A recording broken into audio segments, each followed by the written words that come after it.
You understand how it is that you are chosen? The power of your question makes you shine brighter. In other words, it's an energy thing. The degree of your alignment makes us see you more clearly. Sometimes someone with a very powerful question who is not in alignment with the idea of being called on, just wants to and is frustrated that they aren't, will get in the chair, but it's never pretty. On the aisle here, then here. Great, thank you. Good afternoon. My question came up at lunch with my wife and some others, and as I sat here all morning, I'm thinking about how everybody has skin in the game here. We pay money, we come here, we expect great things. At least I do. And I was thinking, if all these people were gone and we filled this room up with teenagers, because I happen to have two, how does Abraham, or would Abraham, go about sharing this information with teenagers who are so self-absorbed and texting? Well, they are a much better room, we have to tell you.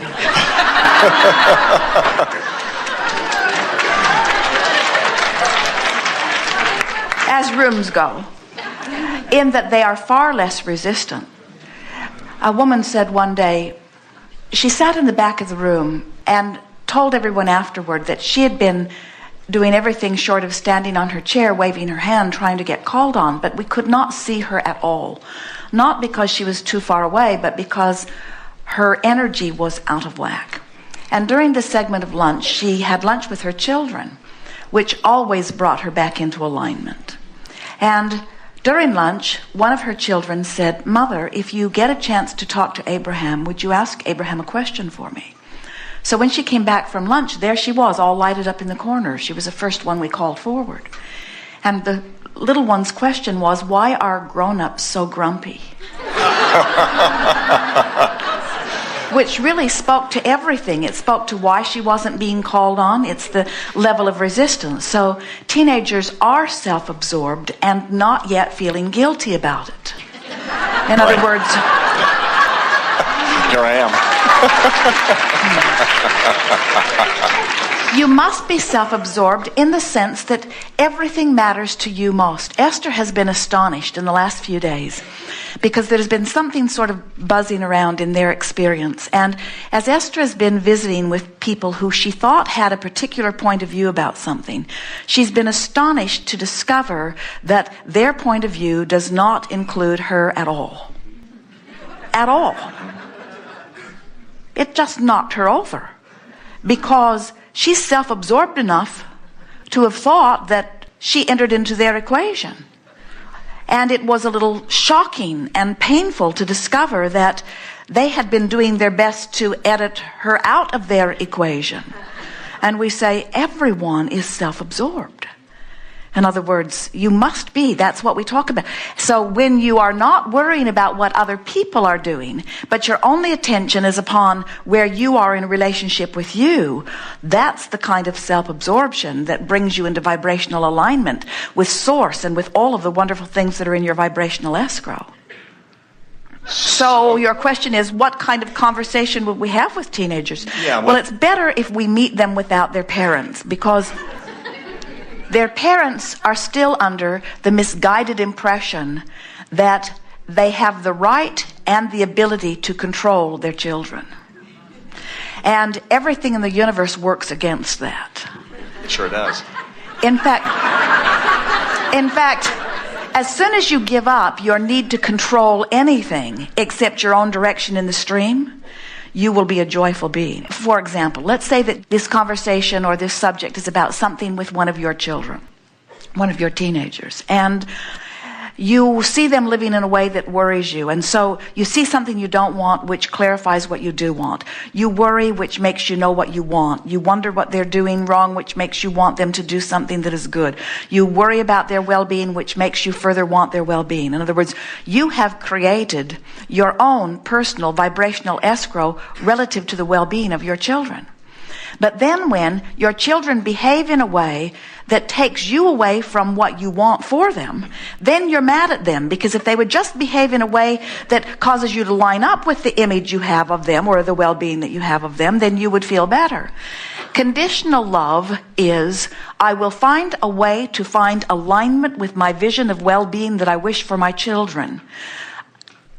Unconditional love is, I will find a way of finding alignment with who I am and my vision of well-being for my children. Conditional love is, you need to straighten up and do something different so that when I look at you, I feel good just in watching what you're doing. Most of the world is running around talking about unconditional love, and you hardly ever meet anybody who's living it. Because almost everybody says, these conditions make me feel good, therefore I vote for them. These conditions make me feel bad, therefore I vote against them. I petition against them. I will ground you. I will bomb you. I will do everything in my power to make you be the way I need you to be so that I feel good.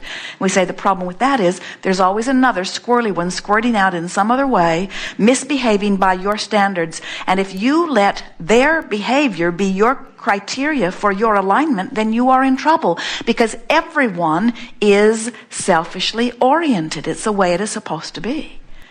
So by believing in the well-being of your children, by acknowledging their own guidance system, by acknowledging the power that exists within them, by encouraging their self-empowerment, as a parent or as a mentor, as a friend, as anybody who's wanting to assist anybody, if your dominant quest is to assist them in aligning with Source, then you have done all you can do to assist them. And that is everything, really. You teach through the clarity of your example. We've interrupted you. If you want to take this someplace, we're happy to chew with you. Like a chew toy. Pretty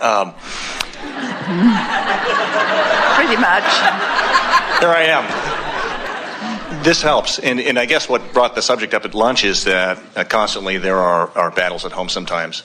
Battle royale with daughters and sons, 15 and 17 respectively, around these subjects. And we try to put up the fences, and they are self-absorbed, yet a lot of the things that we create allow them to become self-absorbed. Look at MySpace or YouTube or internet messaging or texting, all of which I approve of. I'm in the industry. But then they get wrapped up in that. So then I feel like, well, our job is to keep those fences on there, because, okay, you got to get SATs, you got to go to college, you got all these things. So I don't want to take away from the creativity, but I still want to keep them on the track. The generations coming forward, you have to remember that what you all as a body of people on the planet are living today, you are launching rockets forth into the future that future generations will benefit from. And the rockets that you are launching that are only desires that are born out of what you're living will be the platform from which future generations will come forth. So your children's rocket that they rode in on was different than the rocket you rode in on. And that is the best explanation of the generation gap that we could ever give you. They don't get you, and you don't get them. Right. And you're not really supposed to. But as parents have this distorted view that we got here first and we're smarter, and the kids have the clearer view, we just got here, therefore we're clearer. And the adults say, but I've been here longer, so I know all the problems. And the kids say, you've been here longer, so you know all the problems. Oh, that's the same thing, isn't it? You're all in agreement on that. Parents think, but because I know the pitfalls, I would be better to guide you. And the kids say, because you know the pitfalls, you're the last one in the world who should be guiding us. That's right. So that's where you're at odds, you see. And so anytime you say, we need to put perimeters or parameters, we need to put fences up, we need to box them in, they'll just say, go ahead and try. You can't box us in, because we are born to be free. You can't win. You might as well give in to them. I know. Thank you. I'm good. You have magnificent children, and you need not worry about them. And see the arguments or the debates or the discussions as all of you launching rockets of desire. If you can realize that in all that mixing it up with your kids that you and your mate are doing, that you are launching these legitimate desires for their well-being. And the question is, and it's a question that the kids challenge a lot from you, and it's certainly the question that we want to be forefront in your mind. The question is, now I've got this picture of this fabulous life I want them to live. Is this thought that I'm thinking right now a match to that? And when you're feeling uncomfortable, when you're worried about them, when you're afraid for them, when you're guarded, it isn't. Those thoughts that you have about your children that make you so uncomfortable, that's you not being in alignment with your source. And your kids don't have anything to do with that.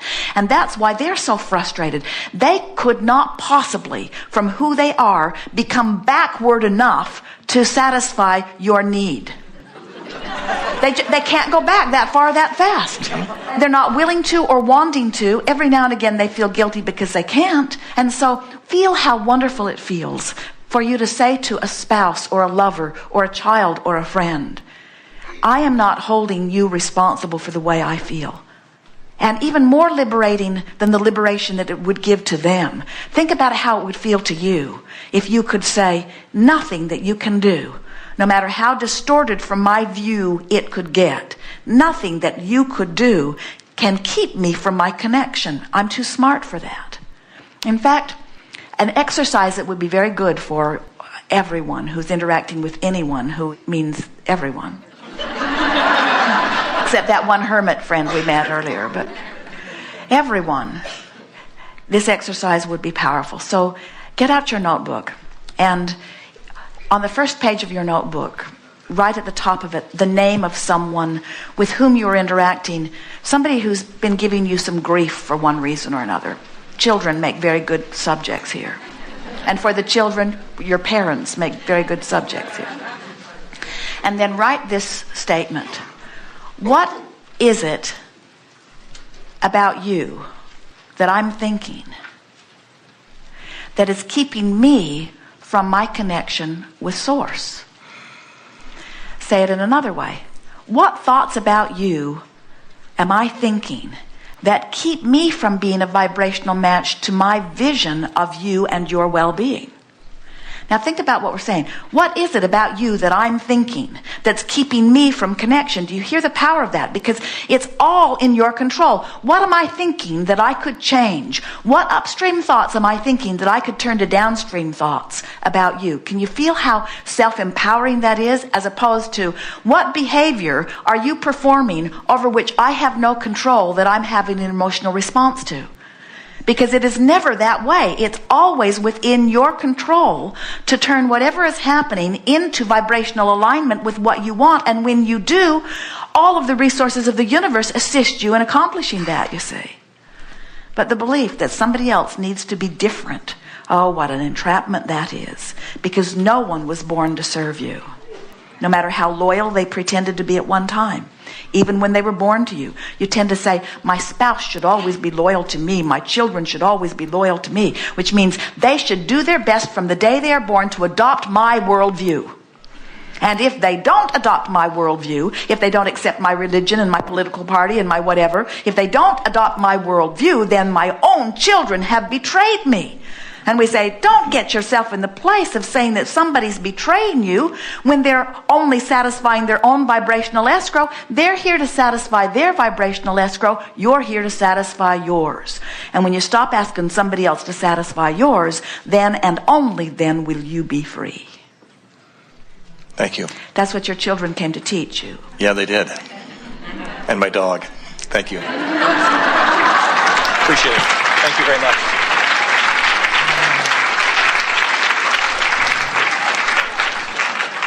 Your cat will teach you that. Look into your cat's eyes. Can't you just read it in their eyes?